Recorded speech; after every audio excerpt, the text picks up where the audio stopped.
دغه ربیع الاول په میاشت کې د سیرت په حواله یو څو بیانه مې وکړل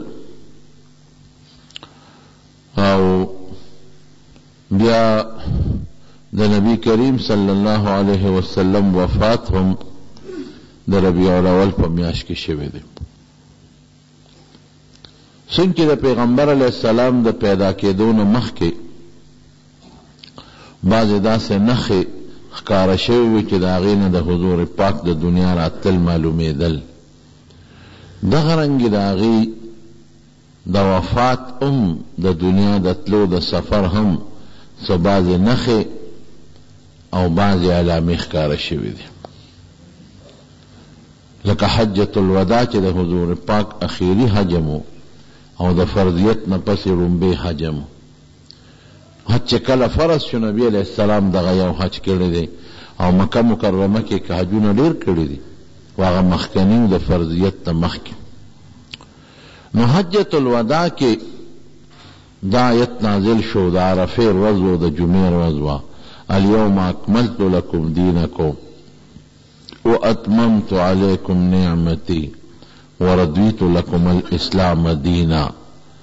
دا یو اهم اعلانو چې ما ستاسو دین نن پورا برابر که مکمل شو.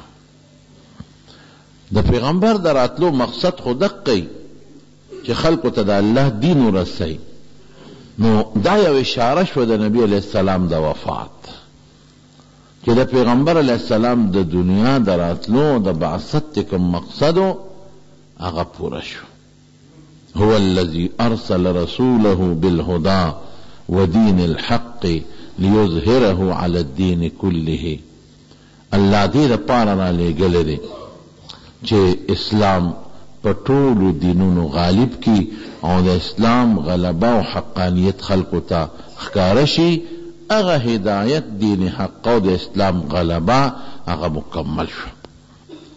اسلام خور شو، د خلقو په نظر کې د نورو دینونو نفرت پیدا شو او د اسلام غلبه او حقانیت په هغه زمانه کې په ټولو دینونو راغی. دین د احکامو په بنیاد، د عقایدو په بنیاد، د اعمالو په بنیاد، د معاملاتو په بنیاد او چې څومره د انسان اجتماعي انفرادي ضروریات دي په دغه ټولو لحاظ دین مکمل شو او داسې شی پاتې نه شو چې انسان هغې د دنیا د ژوند یا آخرت د ګټې ذریعه وي او هغه دې نیمګړی پاتې شي. عبادات مکمل شو، بس نور به نه زیاتېږي. عقاید چې څومره خلکو ته ښکاره شو او چې څومره معاملات اعمال تر د میراث د احکاماتو پورې د انسان د ژوند او د مرګ او د انسان د مال د ویشلو تجارتي هر څه چې حضور پاک څه مقصد له الله را لېږه برابر شو. واتممت علیکم نعمتی، الله وی دا دین زما لوی نعمت دی همې در باندې پوره کړه. غټ نعمت د نعمتونو نه دین دی، ولی د دې دین په ذریعه ته الله ته به نږدې کېږي او جنت ته به ځې او د دوزخ نه بچ کېږي. دا نعمت پې در باندې پوره کو. او وردیت لکم الاسلام الدین، او تاسو له چې کوم دین ما غوره که د هغې نوم درته ما په خپله مقرر که چې هغې ته اسلام وایي. نو دا نښه شو د حضور پاک وفات ته چې د علیه السلام د راتلو مقصد د دین پوروالی هغه وشو. بیا نبی علیہ السلام اعلان وکړ خذوا عني مناسککم، معنی د حج طریقې زده کړئ. لعلی لا حج بعد عامی هذا، ممکن ده چې دې نه پس زه بل حج ونه کړم. نو معنی چلونه زده کړئ. ګورئ ځکه د حج دا چل او طریقه بې زمانه بیا د بل چا نه نشئ زده کولی. دا نقلی سیزونه دی په عقل نه معلومیږي. نو معنی زده کړئ. نو چې کوم اکابر صحابه هغې پیشو لعلی لا حج بعد عامی هذا، ممکن ده چې دې کال نه پس بل حج ونه کم. پوه شو چې پیغمبر علیہ السلام دا خبر وکړم دی کې څه چل دی، دا د حضور پاک اخیری حج دی. او واقعي همغسې وشوه. د دغې اعلان او د حج نه پس د نبی علیہ السلام تقریبا 81 کاله پس وفات، 81 ورځې پس وفات شو. 81 دن دا د دې په منځ کې تېرې شوې. ربیع الاول دا په د ربیع الاول دا اعلان چې کېده د ذی الحجې 9 تاریخ. نهم تاریخ ته ذوالحجې. نو ذوالحجه ورپسې بیا څه ورته ویل کېږي محرم، بیا ورپسې سفر، او بیا ربیع الاول 3 میاشتې شوې. نو 3 میاشتې 80 ورځې شوې. زه خطا شم، 81 تقریبا 1 یا 2 ورځې د دې په منځ کې فاصله وه. 1 یا 2 ورځې پس نه 3 میاشتې څو جوړېږي؟ 90 دن جوړېږي. نو دا اعلان د ذوالحجې په 9 شوی. نو ذوالحجې پسې محرم 9 پورې 1 میاشت شوه، د سفر 9 پورې 2 میاشت شوه، او د ربیع الاول د 9 پورې 3 میاشت شوه. نو 3 میاشتې لس کم 100 ورځې شوې که نه، یعنې 2-3 ورځې د پاسه 3 میاشتې پس د دې نه نبي علیه السلام وفات شو. بل دا آیت صورت چې نازل شو اذا جاء نصر الله والفتح ورأيت الناس يدخلون في دين الله أفواجا فسبح بحمد ربك واستغفره انه كان توابا. کہ دا صورت کله نازل شو، بعض علماء وی چې پورا غون اخیری صورت نازل دی نو هغه هم دا دی کہ دا صورت کله نازل شو.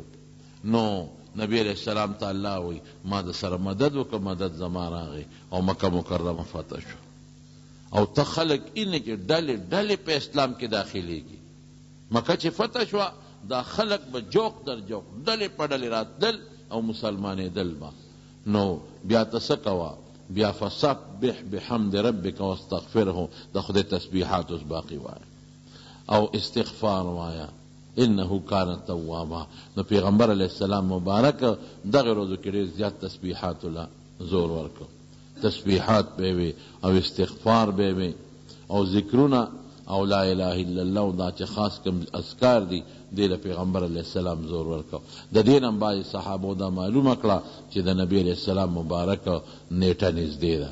حضرت ابن عباس د عمر نه کم، حضرت عمر فاروق رضی الله عنه به دې خپل مجلس کې کېناو، حالانکه په هغه مجلس کې به اکابر صحابه هم ناستو، مشران سپینګري. عبدالرحمن ابن عوف اعتراض وکړ، سعد ابن ابي وقاص اعتراض وکړ، وی د ده پشان خو زمونږ بچي دي، زمونږ نوسي دي، نو دې ته مونږ سره یو ځای کېنئ، دا کشر هلک ولې مونږ سره په مجلس کې یو ځای کېنئ؟ عمر صاحب ورته وی تاسو ته پته ده، وی دا ودرېږه وجه به درته اوس ورته نه کوم، بیا به درته ووایم. ابن عباس صاحب یو ځل ما پسې سوال جواب وکړو، وی زه پوه شوم چې څه له مې بلي.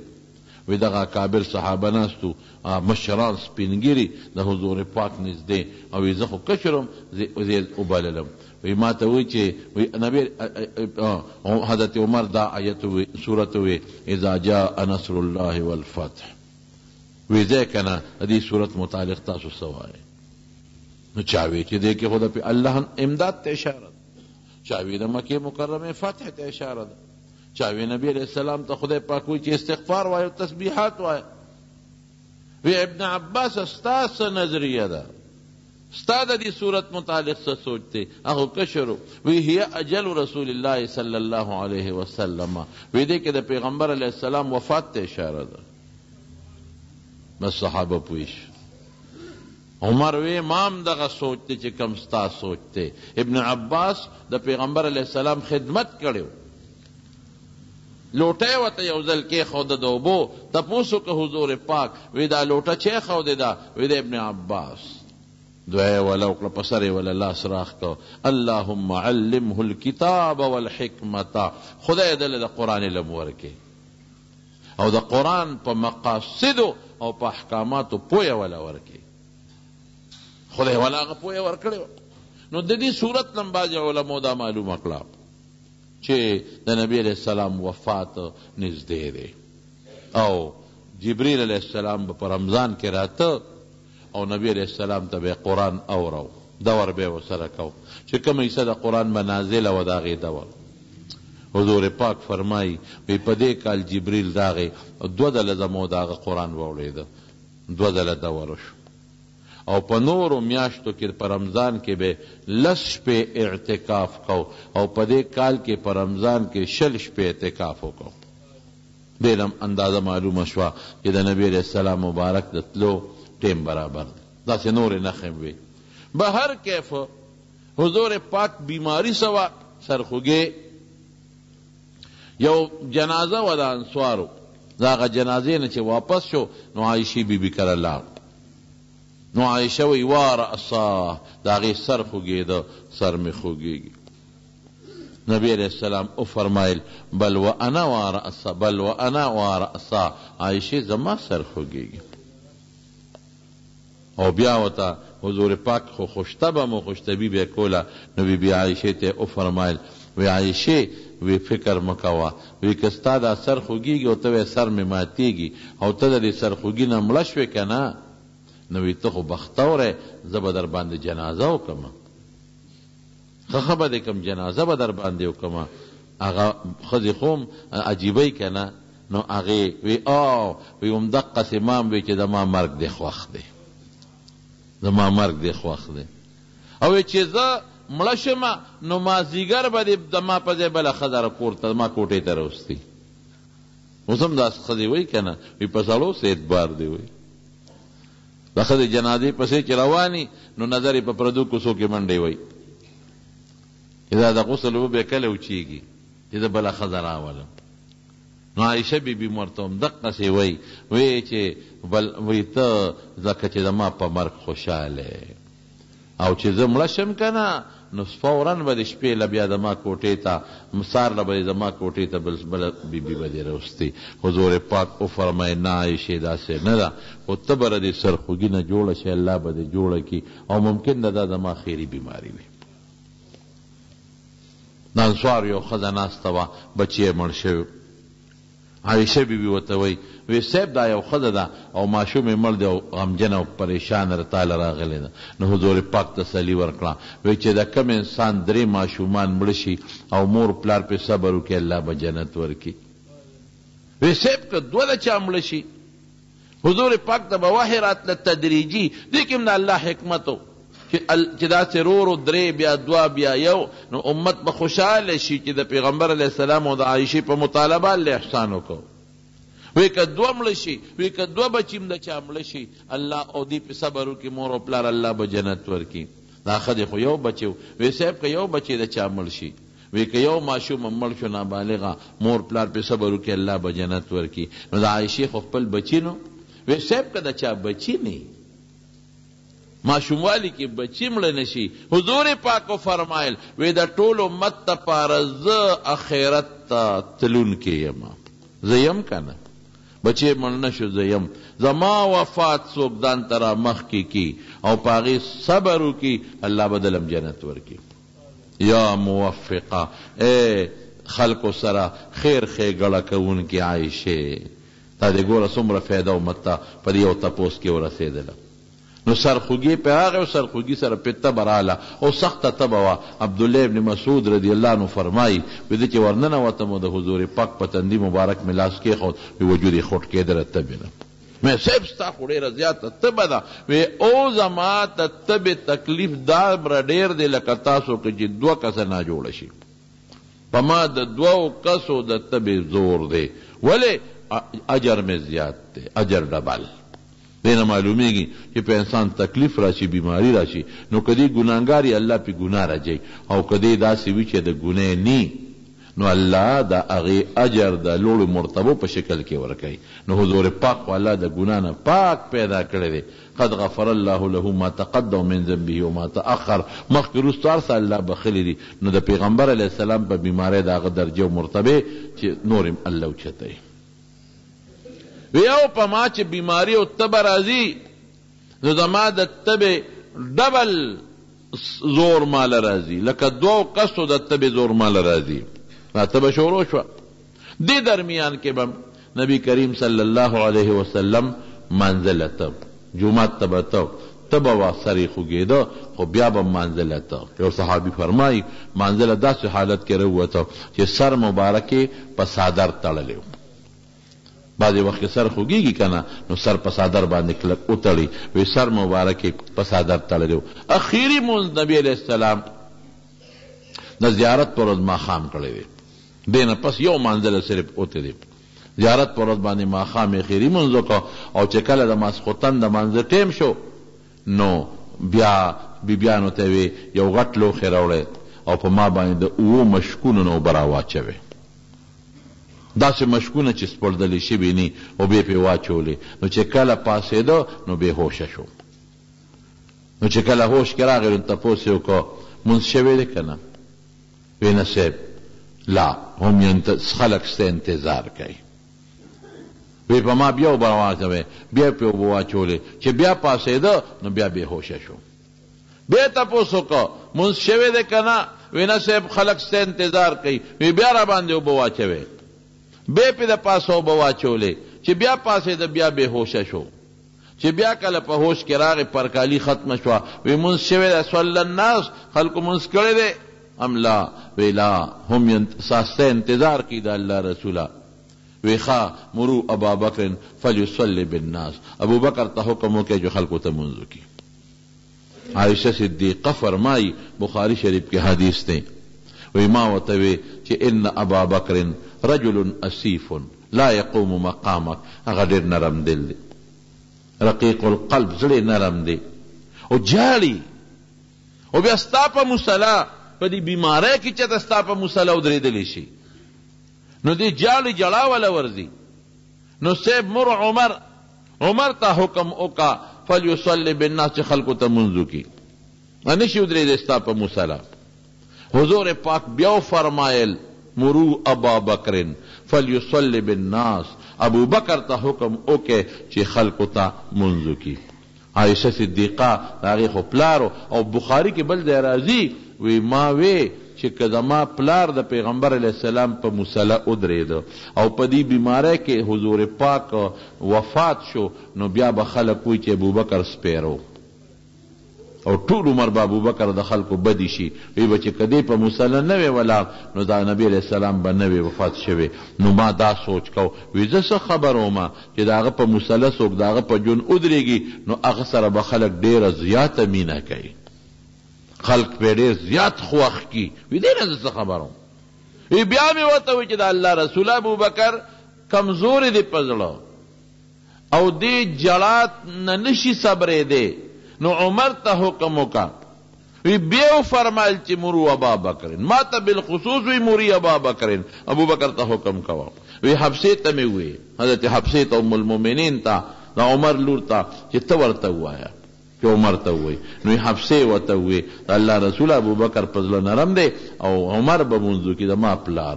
وی پدی نبی علیہ السلام غصہ شو، ان کنتن تاسو اقا صواحب یوسف دا یوسف علیہ السلام دا زمان خزے، تاسو دلاسا یوسف علیہ السلام دا تکلیف خزو دلاسا نو رسے دلے، ما دا تکلیف ولی راکوے دا ما خبرہ نمانے. او بے زور سر ہوئی چی مرو ابا بکر، ابو بکر تا حکم ہوئی. اتفاق دو یو کتاب لکلی دی او سیرت چې ابو بکر صدیق چې کله حضرت بلال ته پته ولګید ابو بکر ته وایا، نو دغه وخت کې حضرت دا یو تاریخ لیکلی حضرت ابو بکر په موقع نو وای.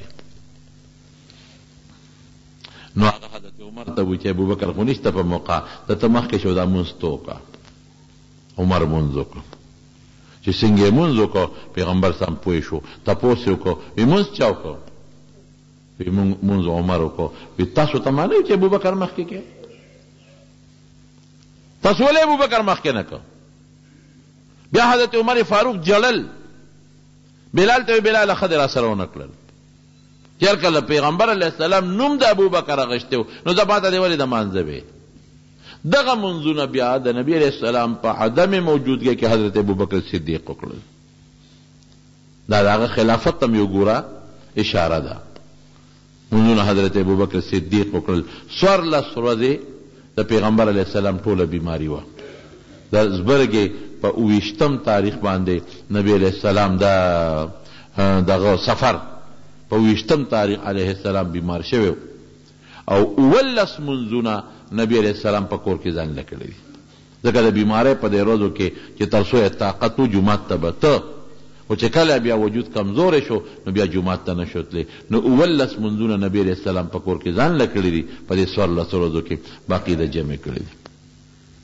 یو موقع کې صحابه کرام رالل او حضور پاک ته وی چې د الله رسوله صحابه جاړي جمعات کې، او خصوصا انصار ډیر جاړي، د مدینه انصار دې په دې ټولګي ناشتي ولې جاړي؟ وایي چې موږ ډېر ورځې شو د پیغمبر علیه السلام مخ مبارک ونه لید. نو صحابه دی په دې ټولګي جاړي او بیا انصار ډېر جاړي. نبی علیه السلام وایي ښه په ما به راواړوې او ما بوځې اوچت مې کې جومات ته مې بوځې او بیا پې د پاسه واچولې.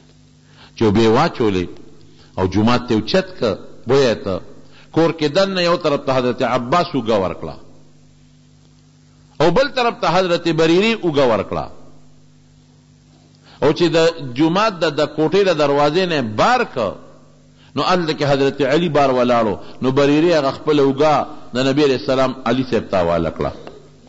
نو یو طرف ته حضرت عباس اوږه ورکړې وه د ترخ مبارک کې او بل طرف ته حضرت علی اوږه ورکړې وه. په حضور پاک کې دومره سکت نو چې حدیث د بخاري کې راځي دا خپې ورپسې راښکې شوې نو د غټې ګوتې په ځمکه یو کرخه جوړه کړه په مبارک یې نه شو چتولی.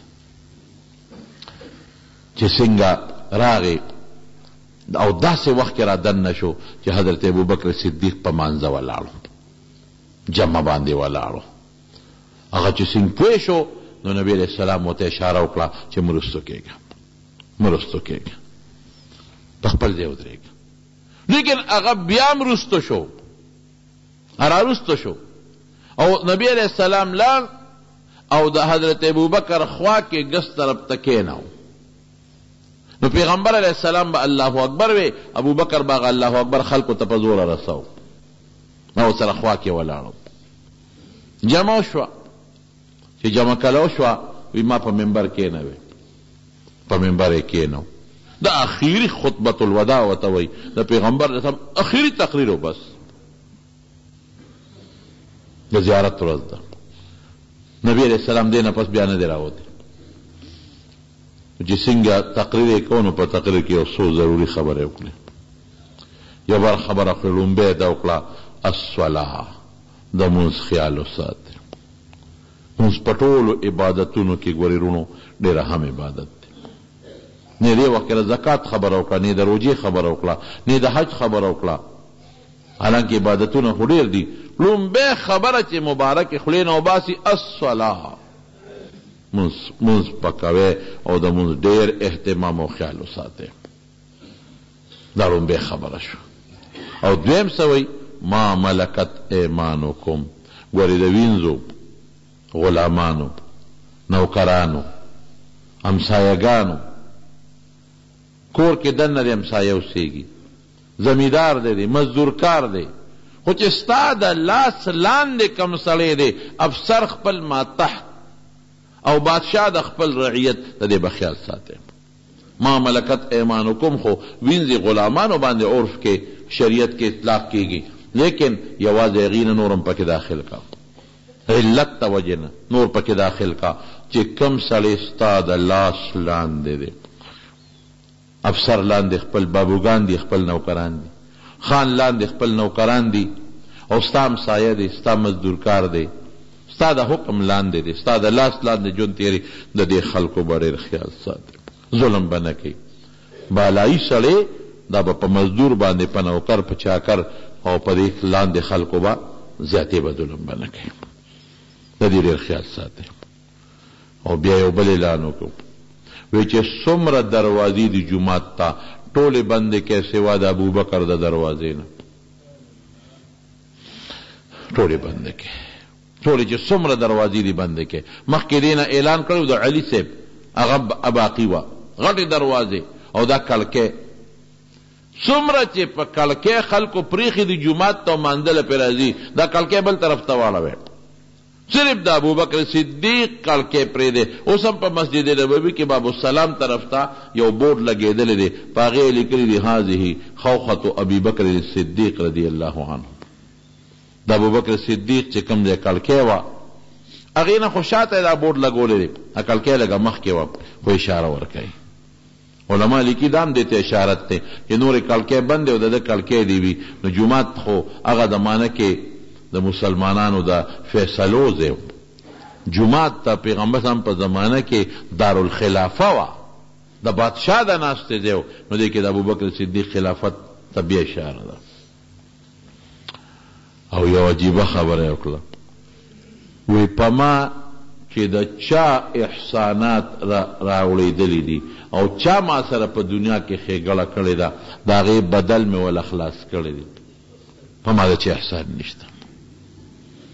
څومره چې ما سره خلکو ښېګړې کړې دي هر چاله ما د هغه د ښېګړې بدل خلاص کړی دی، په ما د چا احسان نشته سوا د ابوبکر نه.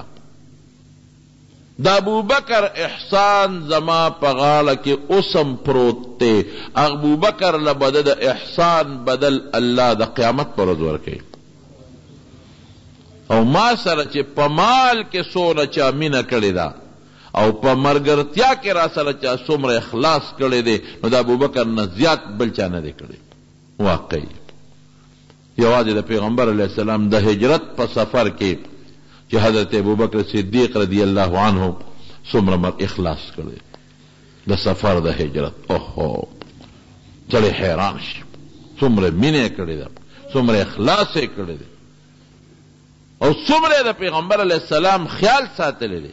او په مالیاتو کې چې څه به وراوړل به پیغمبر علیه السلام ته به کېښودل. بلکې وجیبه نقطه راته ویم حضرت ابوبکر وایي په زړه مې یو ارمان پاتې دی. وایي هغه ارمان دا دی چې ارمان حضور پاک زما جیب خپل جیب وګڼي. څنګه خپل جیب؟ لکه یو سړي شي ته ضرورت شي نو خپل جیب ته فوراً لاس کوي، نه پکې شرم محسوسوي نه حیا محسوسوي او نه چا نه تپوس کوي چې جیب نه پیسې راوباسم او که نه ججک نه محسوسوي. ضرورت راغی بس جیب ته لاس کوي، نه زوی نه تپوس کوي نه ښځې نه جیب ته لاس ومنډم که نه، نه څه حیا او شرم محسوسوي. افسوس چې زما جیب د پیغمبر علیه السلام خپل جیب شي لکه چې خپل جیب ته لاس کوي شی راوباسي، چې دقه رنګې د پیغمبر علیه السلام ضرورت یو زما جیب ته لاس کوي شی ته راوباسي. افسوس دا ارمان مې پړه پاتې. نور داسې شی نشته، داسې مینه نشته چې د حضرت ابوبکر صدیق سره د حضور پاک او د داغه سره نه. صحابه فرمایي که نه چې کله به نبي علیه السلام د کور نه بار راوته ابوبکر به یې ولید او عمر به یې ولیدل نو حضور پاک به دوی ته مسکی شو، دوی به هغه ته مسکی شو. دومره محبت او مینه. نو یو د ابوبکر احسان زما په غاړه سټ پروت دی، هغه له به د هغه د احسان بدل الله د قیامت پر ورځ ورکوي. او بیا یې وجیبه خبره بله وکړه، یو پیشنګویي بله وکړه. یو بنده له الله اختیار ورکه د دنیا او د آخرت په منځ کې چې دنیا دې خوښ دی او چې الله سره څه نعمتونه دي ادې خوښ دي.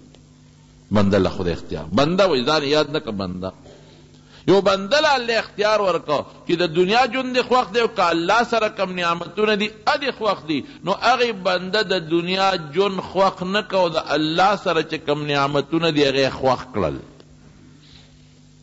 حضرت ابوبکر په جړا شو، په سلګو سلګو یو جړا.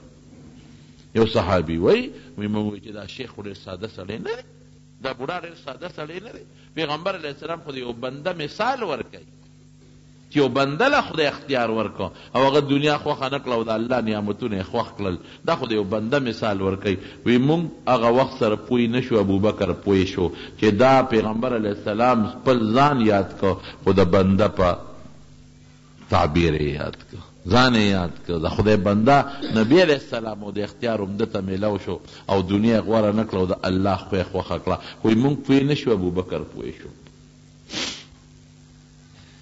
او یو اعلان یې بل هم دغې وخت کې وکړو، اخرج الیهود والنصارى من جزیرة العرب. جزیرة العرب چې څومره دی بحر عرب بحر فارس د دې منځ کې چې څومره علاقه ده دې نه یهودیان عیسایان وباسي. لیکن چې یو یهودي او عیسائی پاتې نشي دا لرې کې. ولې دا زمونږ دلته د مذهب ځای نه دي؟ که دا په خوا کې دی رہی ممکن د دې سبا خپله غلبه راولي او تسلط راولي او د مسلمان مذهبي ځای نه ګیر نه کي. دا لرې کې. او یو څو اعلانونه نبي علیه السلام نور مطلق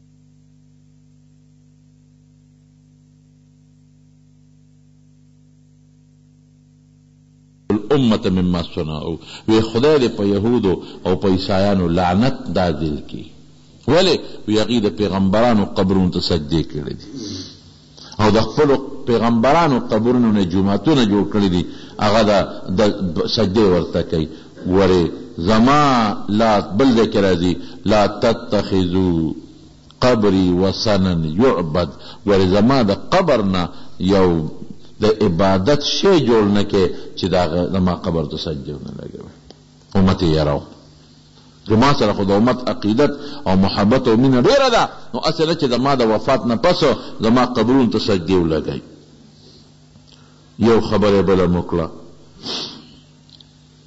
هغه عجیبه ده وی چې کم څیزونه تاسو ته ما ذکر کړي چې دا حلال دي او دا حرام دي نو ګورې د دې نسبت ما ته ونه کې نه ما در باندې یو شی حلال کړی دی او نه ما در باندې یو شی حرام کړی دی ما ته چې الله څه ویلي دي چې دا حلال دی مې ته بیان کړی دی او چې الله څه ویلي چې دا حرام دی هغه مې ته بیان کړی دی ليحل لهم الطيبات ويحرم عليهم الخبائث پیغمبر علیہ السلام تک د حل او د حرمت نسبت کیږي نو پیغمبر علیہ السلام دا غي مبین دی بیانون کړي نو ما د تدا بیان وکړه چې دا حلال دی بشکه خدای خو مونږ نه نو مونږ ته خو د حضور پاک په جبه دا معلومه شو چې دا حلال او دا حرام نو پیغمبر علیہ السلام دلته کې مضبوط اعلان وکړ چې دا څومره څیزونه حلال دي نو ګورې د دې حقیقي نسبت ما ته ونه کې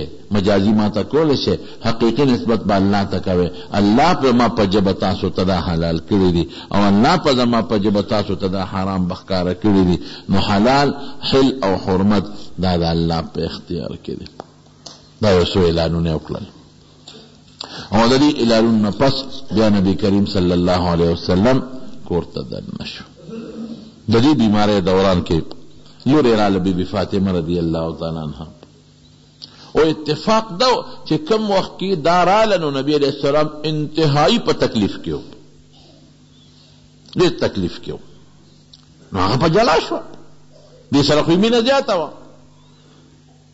نو هغې ویې واکرب ابا واکرب ابا او زما د پلار تکلیف او مصیبت نو علیہ السلام ورته وفرمایل چې نن نه پس به په پلار مصیبت نی لیس علی ابیک الکرب بعد هذا اليوم نن نه پس به په پلار تکلیف نی ښه د دنیا جون نه پس به د آخرت جون شروع شي تکلیف ختم نو ځان ته رانږدې کړه نو چې رانږدې کړه نو ویې ژړل نو بیا ځان ته رانږدې کړه نو چې رانږدې کړه نو ویې خندل نو بی عایشه وی فاطمه ما خو ډېره هوښیاره ګڼلې یو وخت کې هم ژړه هم خنده یو وخت کې خلک جاري خنداني او د خندا په ټیم کې ژړاني نو هم دې وژړل هم دې وخندل دا ولې وی زه د خپل پلار راز نه فاش کوم دا ما سره د خپل پلار راز دی نو چې کله وفات شو حضور پاک نو بیا دې تپوس وکړه عایشې میره مور یې وه وی فاطمې وی زما د موروالی په حق د نه تپوس کومه چې حضور پاک ځان ته رانږدې کړې نو تا وژړل ولې او بیا دوباره رانږدې کړې تا وخندل دا ولې وی اوس بیا درته وویل وی په لومړي ځل ځان ته رانږدې کړم نو ما ته چې بچې زما په دې بیماری کې دا زما د وفات بیماری ده دې کې زما د دنیا نه آخرت ته سفر دی دې کې د وفات کېږم خو ګورې چغې به نه وې او صبر به کوې وایي چې د پلار مې واورېدل چې وفات کېږي او بیا د حضور پاک په شان پلار الله اکبر وایي ما دې ژړا راغله ومې ژړل واقعي ډېره دړمنه وه ډېره زیاته دړمنه وه وی بیا چې زما ژړې ولیدل نو ځان ته یې رانږدې کړم ما ته چې بچې مه ژاړه زما په ټول خاندان کې بچو کې د ټولو نه مخکې به ته ما پسې را رسېږي هماغسې شوه د حضور پاک د وفات نه پس 6 میاشتې پس دا وفات شوه 6 میاشتې پس ډېره دړمنه دې نه پس چا سره خبرې نه دي کړې کور کې دننه وه بهر نه راوتل صبت علی مصائب لو انها صبت علی الایام سرن لیالیا. په ما داسې مصیبتونه را پریوتل، که دا مصیبتونه په دې ورځو را پریوځي، د ورځو رنګ به بدل شي، شپې به ترې جوړې شي، ورځې به تورې شي، شپې به ترې جوړې شي. په دې هم پوه شو، ښکاره خبره ده. دغه شپه باندې چې کله سبا وفات کیږي نو د پیغمبر علیه السلام طبیعت لږ درونو، بار بار په بیهوشي راځي، بار بار. او د حضور پاک طریقه خو به دا وه چې یو شپه یو بیبي سره وه، چې بیماري سخته شوه او کله بیا د ګرځېدو نو بیبیانو نه یې تپوس وکړو، این انا غدن، این انا غدن، سار له به زما ورځ کوم ځای وي، سار له به چا سره. نو بیبیانو خو پوه شوې چې صاحب تا ته خو خپل نمبر معلوم دی، خو چې دا بار بار تپوس کې نو دی کې څه چل دی. وی صاحب چې ستا کوم ځای خوښوي، ستا چې کوم ځای خوښوي. نو د عایشې دا کوټه ښه ده، د ابوبکر لورم ده ډېره، دا خو زه درته وایم دا کوټه ولې ښه ده، یو جومات ته نږدې ده، دروازه کړکۍ جومات ته وه، نو جومات ته په اسانه تللی شي. نو عایشه خو عایشه صدیقه او ټولې بیبیانې امهات المؤمنین د حضور پاک د جنت ملګري دي، خو د عایشې فضیلت په نورو لږ زیات دی په دغه جمدو بیبیانو. فضل عائشة على سائر النساء كفضل السريد على سائر الطعام. حضور پاک فرمایي لکه څنګه چې ما ته ډوډۍ چوره کړې ډوډۍ په ښوروا کې په نورو ډوډو باندې غوره ده، خشته لګي، وي دارنګې عایشه د نورو بیبیانو په نسبت باندې بهتره ده. عایشې صدیقې په نمبر کې بیمارم شو، د هغې په نمبر کې بیماري زیاتم شوه او د هغې په نوبت کې وفات شویم دی، دا د هغې ورځ وه. د شپې تکلیف و سار ټیکو، بیا سار داسې ټیکو چې جمع ولاړه وه. نو حضور پاک په خپله پاڅېده او که دروازه کړکۍ وه جومات ته چې کومه کړکۍ وه په هغې پرده پرته وه چې د سوړه چونده کې کور ښکاره نه شي. نه کړکۍ کولو کړله او هغه پرده کې سپونو ته وکتل. او د ډېرو ورځو نه خو صحابو نه ولیدلې چې هغې څنګ د پیغمبر علیه السلام مخ مبارک ولیده. وی دا مخ یې را باندې داسې ډولې ښکاره شو کأن وجهه ورقة مصحف، لکه چې د قرآن پاڼه یې داسې خشته وه. د ښکلي شي تشبیه هغې د قرآن د پاڼې سره ورکوي، وی داسې خشته وه. او چې پیغمبر علیه السلام په صفونو کې صحابه ته وکتل چې صحابه که زه نه مې صفونه ولاړ دي، نو مسکې شو. او صحابه دا ګمان وکړو چې ګرې نبي علیه السلام روزي ابوبکر جمع ته ولاړ دی، سارمون د جمع رانانه ده.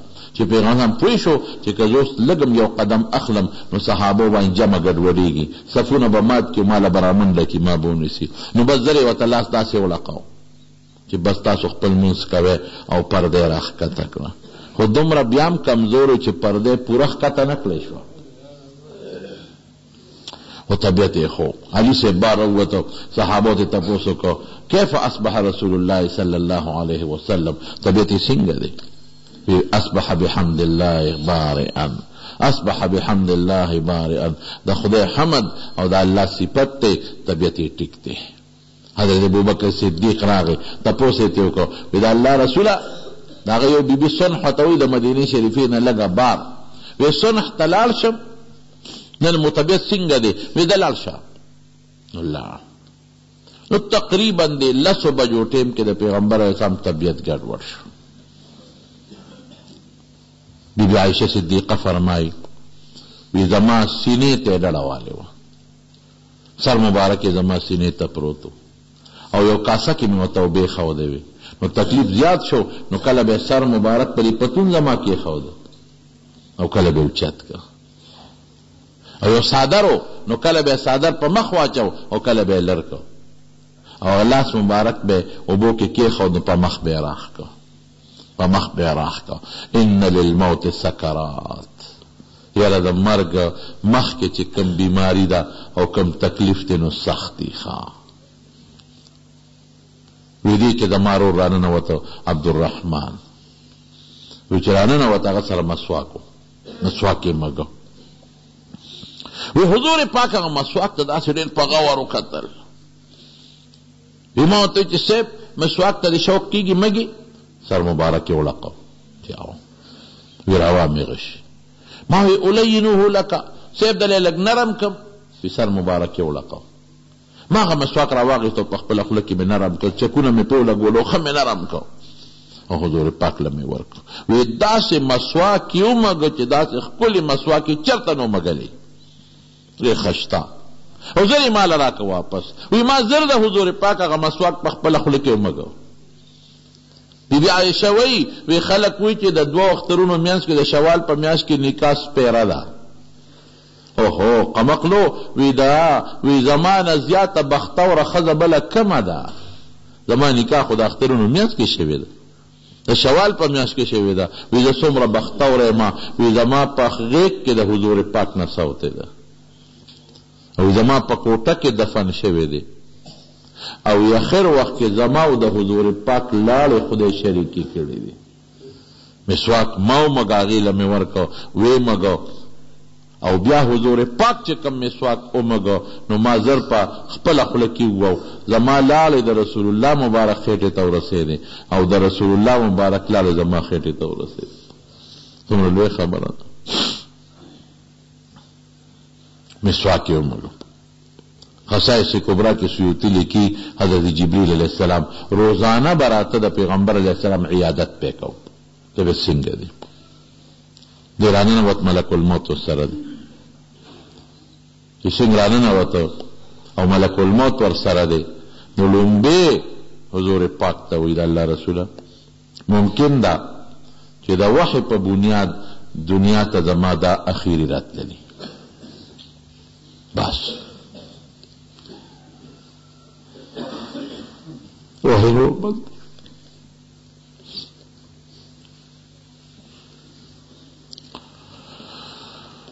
دیه تقریبا سب واتر ورځې مخکې دا آیت نازل شوی و چې واتقوا یوما ترجعون فیه الی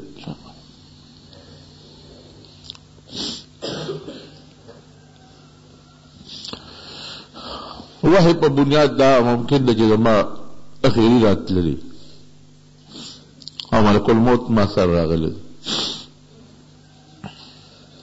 دیم اجازت غواړي حضور پاک هغه ته اجازت ورکړه او ورته وی الله رسول ځان الله را لېږلې ما تعالی الله اختیار درکوي دنیا دې خوښه ده وکړه ما عند الله الله سره دې خوښ دي نو حضور پاک جبریل علیہ السلام ته وکتل د مشورې په بنیاد ملګری چې ستا څه خیال دی نو حضرت جبریل علیہ السلام ورته څه وایي ویل الله رسوله خدای پاک خدا له اختیار درکړ دنیا ژوند یې خوښ دي وکړو الله لا وان الله يتشوق الى لقائك الله ستا ملاقات ته ډېر شوق کې دی الله دې ملاقات ته شوق کې دی ملک الموت امضي امرک خپل کار دې جاری کړ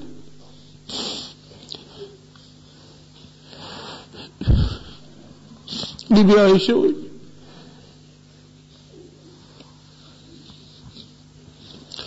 دومره پوه نه شم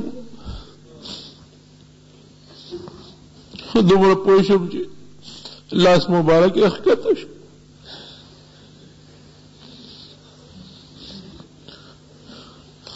او خوشبو مې محسوس کړه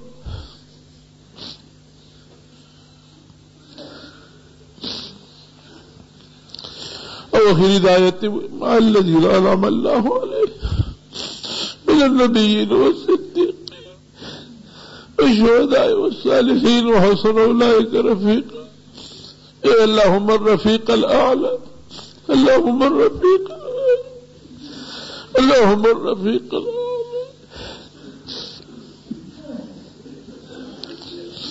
خدای ته زما لوی ملګری ستا ملګرتیا غواړم اللہ تو دمال بھی مر گئے استا مر کرتے اللہ تو دمال بھی مر گئے استا مر کرتے اقوال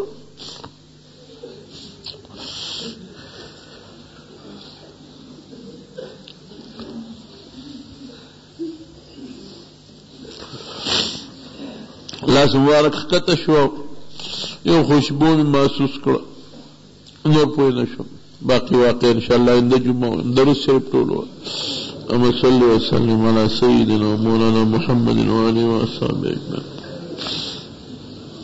مرګري بیمار دی حاجی عبدالوهاب صاحب الله دې ولا شفا ورکړي. موږ کې دوه سجده فرض د سجدې په منځ کې فرض دي هر رکعت کې دوه ویس نوم کې خودل او داخلي او تابعي نوم دي خشته نوم دي خودل خلي